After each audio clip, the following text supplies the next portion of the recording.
Bonjour les investisseurs, j'espère que vous allez tous bien. Je vous propose de regarder aujourd'hui la publication de T3 de Trigano, une magnifique société qui se paye pas cher du tout actuellement. On va voir ça en détail. Avant de faire ça, on fait les recommandations d'usage. Je vous rappelle que je ne suis pas un professionnel ni un conseiller financier, mais un simple amateur qui cherche à partager sa passion. Et n'oubliez pas de mettre un pouce si vous appréciez ce genre de vidéo. Formez-vous et faites-vous vos propres convictions. Il y a beaucoup de choses gratuites sur Internet, donc il n'y a aucune raison de ne pas se former. Vous êtes seul responsable de vos investissements, du choix des positions et donc des plus-values et des moins-values qui vont avec. Ok, donc voici la publication de Trigano de ce soir, lundi 24 juin 2024. Comme d'habitude, vous retrouverez en description de la vidéo le lien pour voir la publication vous-même. Donc chiffre d'affaires du troisième trimestre 2023-2024, 1 146 millions, plus 10,8% par rapport au T3 2023 du coup. Dynamisé par une croissance des ventes de camping-cars toujours solide au troisième trimestre, plus 20%, le chiffre d'affaires de Trigano progresse de 10,8% sur un comparable élevé et atteint 3,1 milliards d'euros sur les 9 premiers mois d'exercice, donc plus 15,4%. Très très bien. Donc voici le tableau en détail. Donc on a le T1, le T2, le T3 pour les véhicules de loisirs. À périmètre échange constant, au T1 ils avaient fait plus 20%, au T2 plus 16,8%, et là au T3 seulement plus 8,2%. Mais au final sur l'année, sur les 9 premiers mois de l'année, c'est quand même plus 14,4% pour les véhicules de loisirs. Donc très très bien, les camping-cars. Équipement de loisirs. Au T1, T2, T3, donc moins 5% au T1, moins 2% au T2, moins 4% au T3. Au final, ils font l'année à moins 3,9% pour les 9 premiers mois de l'année. On voit quand même que par rapport au secteur des camping-cars, c'est un tout petit secteur. Au total, au premier trimestre, ils ont fait plus 18,7% par rapport à 2023, plus 15,9% par rapport à 2023 et plus 7,4% au troisième trimestre. Donc une petite baisse au troisième trimestre, mais au final, sur l'année, sur les 9 premiers mois de l'année, on est quand même à plus 13,4%. Pour une société qui se paye pas cher, on verra tout à l'heure sous zone bourse, elle se paye moins de 7 fois les bénéfices. Véhicules de loisirs. Sur un marché toujours en progression, les livraisons de camping-cars au réseau de distribution sont restées soutenues au cours du troisième trimestre. La croissance en volume est de l'ordre de 10%, auquel s'ajoutent des effets prix mix favorables qui portent la progression du chiffre d'affaires à 16% à périmètre et taux de change constant. Les ventes des autres véhicules de loisirs ont été affectées par une baisse de la demande qui a touché en particulier les caravanes, moins 30%, donc c'est moins la mode les caravanes, les résidences mobiles, moins 25%, donc les mobilhomes, et dans une moindre mesure les accessoires pour véhicules de loisirs, moins 3,7%. Les équipements de loisirs. Les ventes de remorques ont bien résisté avec une progression de 8% en volume. Le chiffre d'affaires est stable à moins 0,6% en raison d'un produit mix défavorable. Donc ils ont baissé les prix des remorques. La conjoncture en Europe a pesé sur les performances des autres équipements de loisirs, moins 9,9%.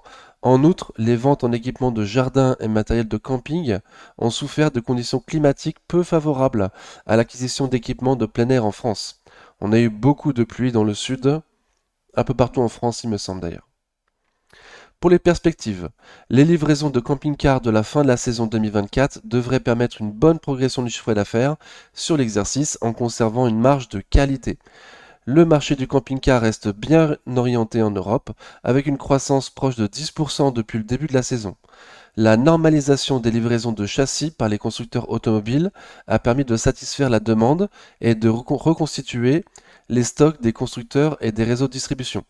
Il précise dans certains cas au-delà du nécessaire. Donc, dans certains cas, il y a trop de stocks, mais on se rappellera qu'ils ont été longtemps impactés par le manque de châssis que les constructeurs n'arrivaient pas à livrer en quantité suffisante. Donc là, au moins, ce problème-là est résolu. La bonne orientation du marché devrait permettre de réguler cette situation de, euh, de surstock pour certains produits dans les prochains mois. Les présentations des nouvelles gammes de camping-cars et caravanes au réseau de distributeurs européens ont débuté au cours des dernières semaines et se poursuivront jusqu'à mi-juillet. Les évolutions des produits destinés à les rendre plus compétitifs dans un marché redevenu fortement concurrentiel ont été particulièrement appréciées par les clients. Le niveau de prise de commande à ce stade est conforme aux attentes de Trigano. Très important, super.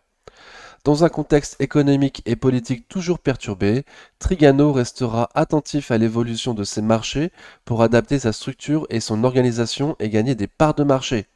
Gagner des parts de marché, très très bien. Trigano continuera à étudier toutes les opportunités de croissance externe présentant un intérêt stratégique majeur. Enfin, l'acquisition de la société BioHabitat est toujours en cours d'étude par l'autorité de la concurrence en France. Donc c'est les mobilhomes de la société Beneteau qui sont en vente et ça fait très longtemps maintenant qu'on attend le rapport pour savoir s'ils peuvent acheter, s'ils n'ont pas trop de poids dans le secteur. Donc c'est très long. L'autorité de la concurrence en France est très très longue. C'est bizarre. Mais bon, pour l'instant, ils nous disent pas qu'il y a de soucis particuliers, qu'ils demandent une vente ou quoi que ce soit. Donc on va estimer que c'est toujours en bon chemin. Ok. Donc c'est tout ce qu'il y avait à lire. Le tableau plus précis peut-être. Oui. Les camping-cars, plus 16% sur les 9 premiers mois de l'année. Non, pardon, pour le troisième trimestre. En progression de 16% par rapport au trimestre 2023. Troisième trimestre 2023. Les caravanes en baisse de 31% sur le troisième trimestre 2024 par rapport à 2023. C'est ce qu'on a lu un peu plus haut. Les résidences mobiles, les mobilhomes, moins 25%. Et les accessoires, moins 5,8%. Ok. Au total, il y a quand même 8,1% de ventes en plus véhicules de loisirs. Les remorques, moins 1,7%. Et les autres EDL, équipements de loisirs. Les autres équipements de loisirs, moins 10%. Au total, pour les équipements de loisirs, ça fait plus 4%. Le chiffre d'affaires d'un trimestre d'une année sur l'autre est à plus 7,4% au total. Et sur l'année, on a vu que c'était beaucoup plus important du coup.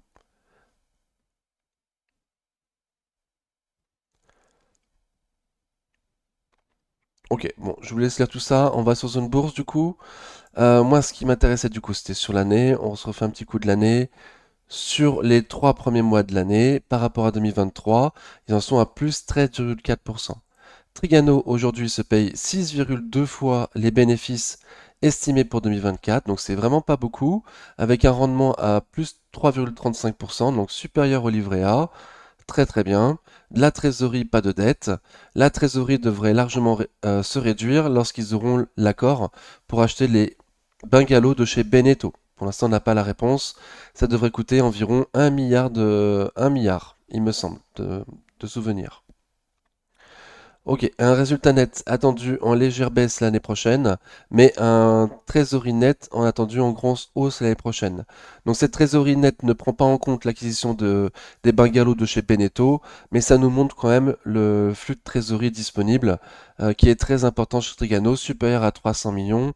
Si on prend en compte un achat de 1 milliard des bungalows, c'est-à-dire qu'en plus ou moins 3 ans, ils pourront rembourser cet achat. Ok. Donc 5 étoiles investissement zone bourse sur 5 pour Trigano. Il y a 8 analyses qui suivent le dossier et ils visent 59% d'objectifs de prix plus haut que maintenant. Donc 8 analystes, c'est quand même pas mal. Les prix qu'on va voir, les chiffres qu'on va voir sur une bourse devraient être plutôt fiables. Ok, donc rappelons-nous un petit peu les ROE, les ROA de chez Trigano, la rentabilité de l'entreprise. Si tu veux bien, voilà, parfait. D'accord. Donc les ROE.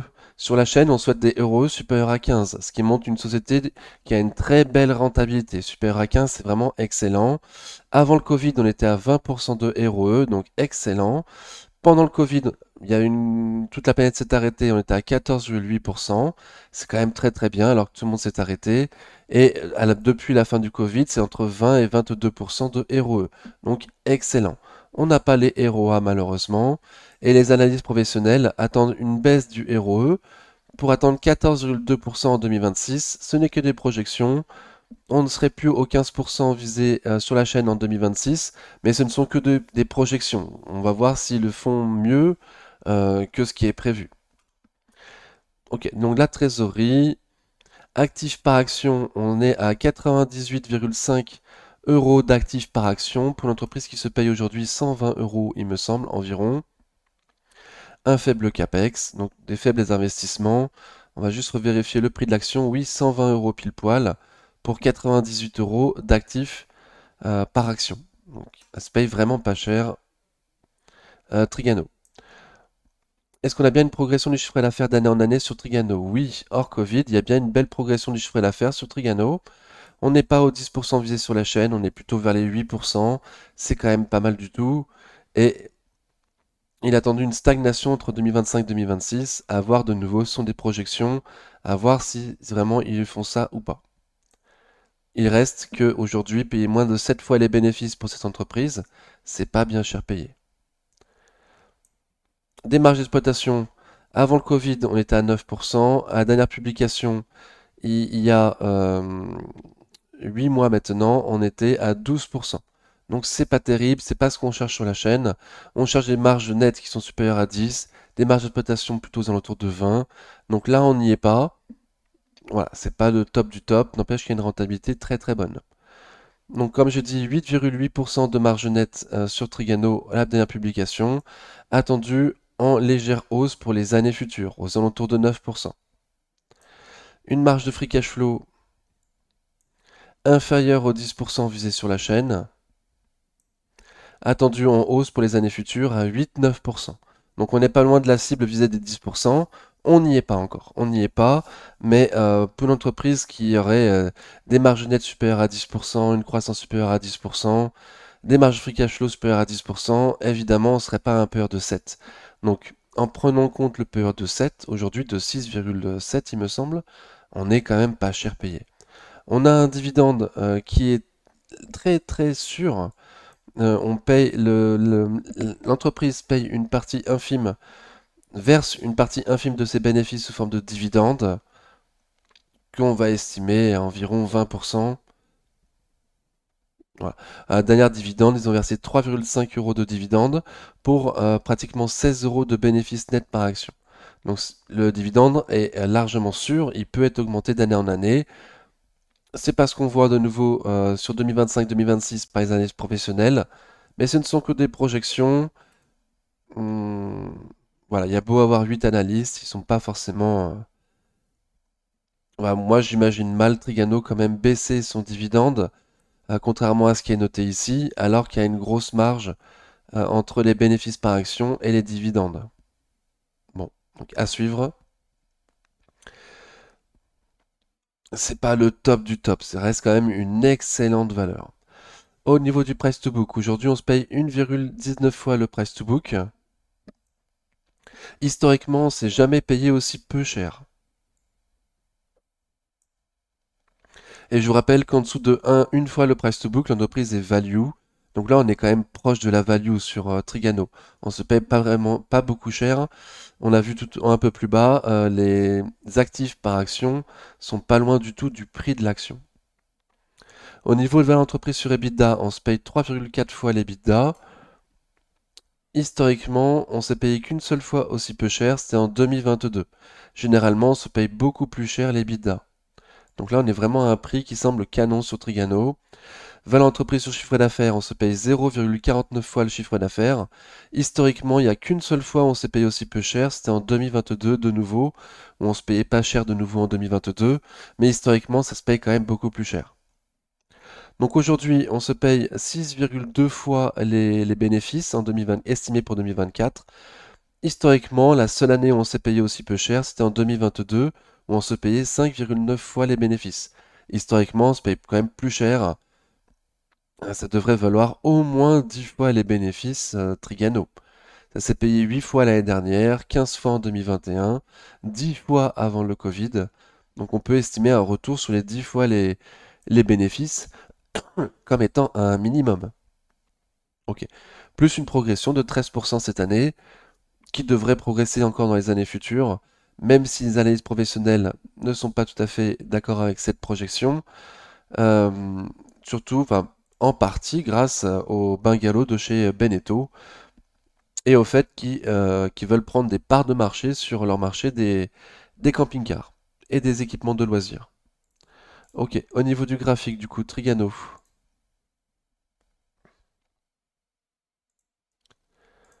Hop. Donc Trigano en mensuel, ça donne ça. Donc c'est assez cyclique au niveau du prix. J'estime un PER jusqu'en mettant un PER de 10, comme je vous disais. Avec un PER de 10, aujourd'hui, au vu des bénéfices attendus par l'entreprise en 2024, un prix juste de l'action serait à 185 euros. Au vu de la dernière publication, donc sans la croissance de cette année, on devrait se payer 160 euros sur Trigano. Et pour 2025, il a attendu une petite décroissance. De nouveau, les bungalows de chez Beneteau vont être achetés normalement. Et ce n'est qu'une projection, il se peut aussi très bien que Trigano fasse mieux que prévu. En tout cas, on est quand même très très loin des prix visés. On est très très loin des prix de 178 euros prévus pour 2025, ou même juste les prix qui ont été publiés en 2023. Par rapport aux prix publiés en 2023, pour les plus prudents d'entre nous, on est quand même à 33% des prix visés avec la dernière publication de 2023. Ok. Donc en mensuel, c'est quand même un beau trend, même s'il y a euh, des grands écarts de prix d'une année sur l'autre. Donc aujourd'hui, on se paye 120 euros. Le support plus bas, qui serait Canon, ça serait 96,20 €, 101,80 €. Aujourd'hui, on a 120 euros. On est sur un petit support. Voilà, on est sur un petit support. Je pense que la publication est belle quand même et qu'elle sera bien prise par le marché, je l'espère. Après, on est dans une période assez difficile sur les marchés avec la dissolution de l'Assemblée nationale. Nationale, oui, c'est ça. Donc il se peut aussi qu'il y a des contre-coups de marché qui nous fassent aller plus bas, hein. Le prix d'aujourd'hui à moins de 7 fois les bénéfices, me paraît, ce n'est que mon avis, quand même très intéressant. N'hésitez pas à mettre en commentaire du coup ce que vous en avez pensé, ce que vous pensez de Trigano et de son prix, si ça aussi ça vous intéresse ou pas, ou si vous avez peur sur la croissance pour les années futures. N'hésitez pas à partager votre opinion, ça m'intéresse beaucoup. Moi je suis très positif sur Trigano, je suis pas dessus donc j'ai pas de biais. Mais je peux me tromper, comme tout le monde. Ok, on a un RSI vraiment très très faible, quand même du volume. Le marché aujourd'hui a bien voulu acheter un petit peu Trigano sur son support, le support intermédiaire des 116,50, 117,80. Merci beaucoup d'avoir suivi la vidéo jusque-là, j'espère que ça vous a convenu. En attendant la prochaine vidéo, prenez soin de vous, ciao.